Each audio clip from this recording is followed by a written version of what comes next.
Leader वो होता है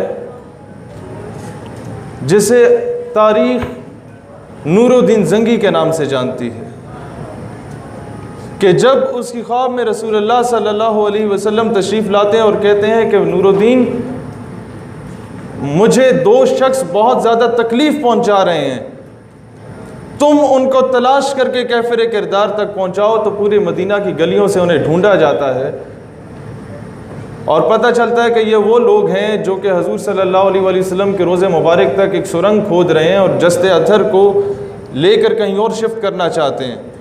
तो जब उन्हें ढूंढा जाता है, उन्हें कैफिर किरदार तक पहुंचाया जाता है, तो नूरुद्दीन जंगी मदीने की गलियों में चिल्लाते हुए रोते हुए फिरते हैं, अपनी किस्मत पे नाज करते हैं कि मेरे आका ने मुझे चुना इस काम के लिए। लीडर ये होता है जो आजिज़ी को पसंद करता है, जो अपनी निस्बत पे नाजा होता है।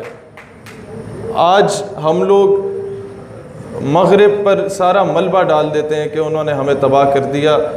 कल मैं मुल्तान में एक टीचर कह रहे थे कि मगरिब हमारा दुश्मन नहीं है, कोई आपके ख़िलाफ़ साजिश नहीं करता, आप ख़ुद उस साजिश को एक्सेप्ट करते हैं। और इसमें कोई शक नहीं है कि 70 सालों से हमें विरसे में ग़ुलामी मिलती आ रही है और हमें समझ नहीं आ रही। इकबाल ने इसीलिए कहा था कि यूरोप की ग़ुलामी पे रज़ामंद हुआ तू, मुझको गिला तुझसे है यूरोप से नहीं है। अब हमें लीडर कौन है जिसने इस कौम को बनाने वाले कायदे आज़म की तरबियत की? वो हज़रत इकबाल। आपका कोई यूथ एक्टिविस्ट यहाँ से चला जाए चाइना या अमेरिका किसी किस्म के दौरे पे, तो सारे इकट्ठे हो जाते हैं कि जी अच्छा वहाँ क्या देखा, कितने खूबसूरत लोग थे, कितने हसीन व जमील मनाजिर थे। वो कहता है जवाब में कि जी 500 मीटर लंबी ट्रेन वहाँ पर चलती देखी, वहाँ बुलेट ट्रेन्स देखी, वहाँ यहाँ तो 2 शहरों में मेट्रो हैं, वहाँ पूरे मुल्क में मेट्रो ही मेट्रो देखी। वहाँ के नज़ारे क्या बात है वहाँ की। और आप अंदाज़ा करें आज से 100 साल पहले तो इंटरनेट भी नहीं था, टेलीविज़न भी नहीं था। अल्लामा इकबाल जब बरतानिया आला तालीम हासिल करने गए तो पूरा पिंड इकट्ठा हो गया। And they asked him a question कि इकबाल उथे की वे क्या, what have you seen there? Iqbal, क्या वहाँ के नज़ारे, क्या वहाँ की अट्रैक्टिवनेस आपको अपनी तरफ माइल कर सकी?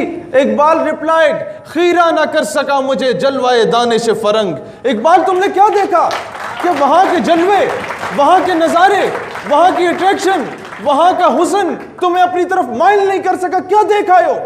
ही रिप्लाइड, खीरा ना कर सका मुझे जलवाए दानिश फरंग, क्योंकि सुरमा है मेरी आंख का खाके मदीना व नजफ। कि उसकी निस्बत, अपनी डायमेंशन दुरुस्त रखी थी इन लोगों ने। इन लोगों ने किसी की गुलामी नहीं की थी, इन लोगों ने गैरों के आगे कशकोल नहीं फैलाए थे। आज मैं आपको बताता हूँ, ये जो बात हो रही थी इकोनॉमिकल क्राइसिस की, मैं आपको थोड़ा सा समझाना चाहता हूँ। मुझे वो अंग्रेज़ी की उस तरह की टर्मिनोलॉजीज़ तो नहीं आती मुंह डिंगा निगा करके बोलने की। मैं आपको एक सिंपल अंदाज में समझाना चाहता हूँ कि आपके जो इकोनॉमिकल क्राइसिस है उसकी वजह क्या है। सबसे पहले तो आपको बताता हूँ जो कर्ज़े हम लोगों ने लिए, आपका इंटरनेशनल इस्लामाबाद एयरपोर्ट गिरवी रखवाया गया है, आपको शायद ना मालूम हो। आपकी नेशनल हाईवे सारी गिरवी रखवा दी गई हैं, आपको मालूम नहीं होगा। मोटरवे हमारी गिरवी रखवाई गई है, आपको मालूम नहीं होगा। बादशाही मस्जिद और उसमें मौजूद सारे जितने हजूर और इमाम हुसैन से रिलेटेड वहाँ चीज़ें मौजूद हैं, वो तबरुकात गिरवी रखवा दिए गए, आपको शायद मालूम नहीं। और सबसे बढ़ के आपके जो तालीमी निसाब पे इन्वेस्टमेंट की जाती है और हम नारे लगा रहे होते हैं, यूएसएड की मद में जो अरबों डॉलर्स हमें दिए जाते हैं, आपको मैं बताता हूँ वो आपके फूफी के बच्चे हैं जो आपको दे रहे हैं। डिमांड्स होती हैं ना कुछ। मैं आपको कर्जा देता हूं तो आई एक्सपेक्ट फ्रॉम यू कि मेरे जूते भी पॉलिश करो, मेरी गाड़ी पे भी कपड़ा लगाओ। मैं तुम्हें लात मारूं, तुम्हारी जुर्रत नहीं होनी चाहिए बात करने की, क्योंकि मैंने कर्जा दिया। मैं तुम्हारी बेटी को उठा के ले जाऊं आफिया सिद्दीकी की सूरत में, तुम्हारी जुर्रत नहीं होनी चाहिए बात करने की। मैं तुम्हारे 2 बच्चों को कत्ल कर दूं रेमंड डेविस की सूरत में, तुम्हारी जुर्रत नहीं होनी चाहिए बात करने की। मैं तुम्हारे बच्चे को इस्लामाबाद की सड़कों में अपनी गाड़ी के नीचे कुचल डालूं कर्नल जोसेफ की सूरत में, और तुम उसे सलूट मार के नूर खान एयरबेस से रात की तारीकी में वापस भेज दो क्योंकि तुम मेरे मकरूज हो। इसी तरह अब इसका हल क्या है? आज से पहले एक मुहिम चली थी, कर्ज उतारो मुल्क बचाओ। तो माओ बहनों बेटियों ने अपने जेवर दे दिए थे, लोगों ने अपने प्लाट दे दिए थे, घर दे दिए थे, और हुआ क्या कि उसका रिकॉर्ड मेंटेन नहीं किया गया। क्लर्क से लेके वजीर आजम तक सब ने वो पैसा खाया। आज इसी वजह से चीफ जस्टिस मिन्नते तरले करता फिर रहा है और उसे कोई टका नहीं दे रहा। वरना ये एक डैम बनाना, एक पाकिस्तानी कौम कुर्बानियों वाली कौम है, इसके लिए मुश्किल नहीं है। लेकिन मसला ये है कि ट्रस्ट नहीं कर रहे ये लोग। ट्रस्ट मेंटेन करें। मैं कहना चाहूँगा, शायद सख्त बात हो, पाकिस्तान की तमाम पॉलिटिकल पार्टीज़ और रिलीजियस पार्टीज़ को ऑन बोर्ड लिया जाए इस बेस पे कि ये मामला किसी एक मकतबा फ़िक्र का नहीं है, किसी एक सूबे या किसी एक पॉलिटिकल पार्टी का नहीं है। पाकिस्तान को स्टेबलाइज करने के लिए हम सबको एक होना होगा। अब एक कड़वा घूंट भरें खान साहब और सबको ऑन बोर्ड लें। ये हमारे आने वाली नस्लों के मुस्तकबिल की बात है। और दूसरी बात, ये कब हम लोग सही मायनों में ये कश्मीर का केस लड़ेंगे या फ़लस्तीन की आवाज़ उठाएंगे? हम नहीं उठा सकते। हम तो अपनी बेटी की आवाज़ नहीं उठा सकते। हमारा वो 3rd क्लास फॉरेन ऑफिस का नुमाइंदा जाके कहता है कि जी आफिया पाकिस्तान नहीं आना चाहती, उसके साथ डेली रेप किया जाता है, वो पाकिस्तान नहीं आना चाहती। सख्त बात करने लगा हूँ माजरत के साथ, उसकी बहन को कोई उठा के ले जाए और बोले कि जी वो अभी वापस आने नहीं चाहती। ये तो इस तरह की मिसाल है।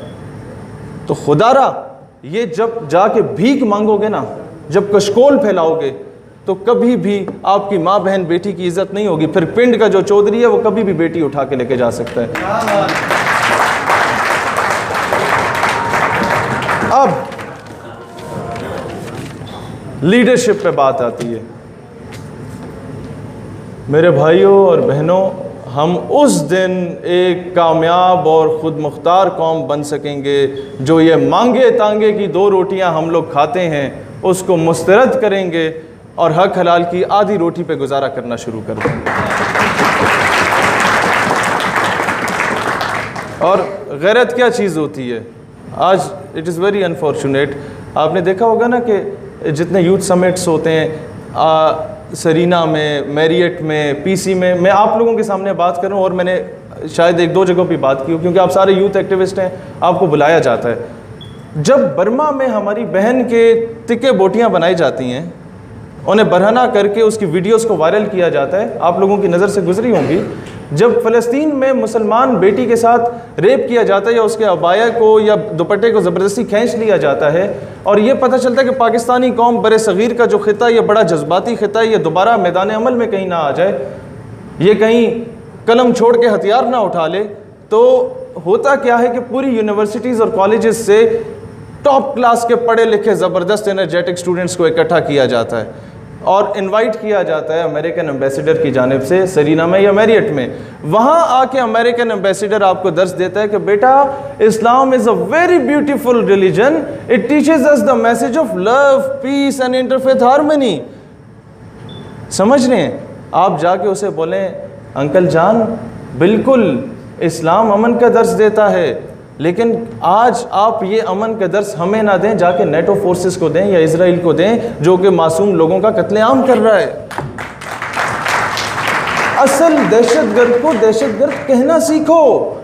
मैं फैसलाबाद में अमेरिकन डिप्लोमेट आई थी, मैं उसके सामने अपना रोना रो रहा था, बता रहा था आपने कहाँ कहाँ जुल्म किया। वो अप्रिशिएट कर रही, वो कहती है आप बिल्कुल सच बातें कर रहे हैं। होता क्या है कि उसे तकलीफ नहीं होती, साथ बैठा हुआ एक और ऑफिसर होता है, उसे आग लग जाती है, आप जी एक्सट्रीमिज्म को प्रोवोक कर रहे हैं। हम शाह से ज़्यादा शाह के वफादार बने हुए हैं। मसला ये है, हम मुफ्त की गुलामी किए जा रहे हैं।